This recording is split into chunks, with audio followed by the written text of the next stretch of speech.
ए भटीन काकू, तुम्ही तुमच्या लहानपणी काय काय करायचं? म्हणजे तुझ्या सुट्ट्यांबद्दल सांग ना. सांग ना खरंच. हो सांग ना भेटीन काकू. अगे बाय, सुट्टी कोणाला नाही आवडत? मला पण सुट्टी फार आवडायची हा.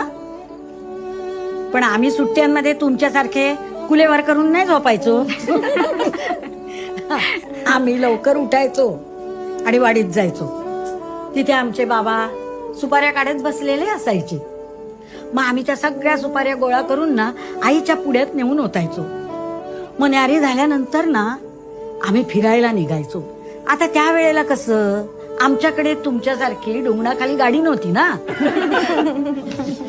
आम्ही आपले चालत जायचो. मग काजूची बोंडा गोळा करायचो, आंबे फाडायचो, करवंद खात खात आम्ही आपले घरी यायचो.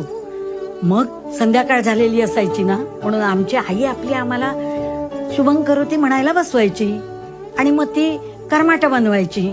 रात्रीच्या वेळेला जेवण झालं ना की मग आम्ही सारी भावंडा अंगणात पडल्या पडल्या गप्पा मारत मारत ना कधी झोपी जायचो ना, बाय माझे कळायचंच नाही गे.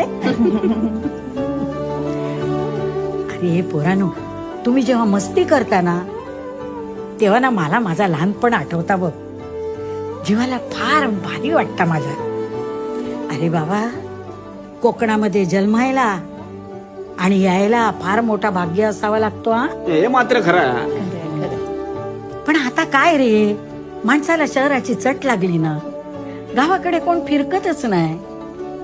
शहरातला माणूस कसा गावाकडे आला की त्याला फार आनंद होतो बघ. तसाच ना कोकण माणसाने भरलेला बघितला ना की कोकणी माणसाला लय बरा वाटता बघ. अरे आपलं मूळ असतं ना ते, मग त्याला इसरून कसा चालेल रे. खरंय खरंय. चला या बघू.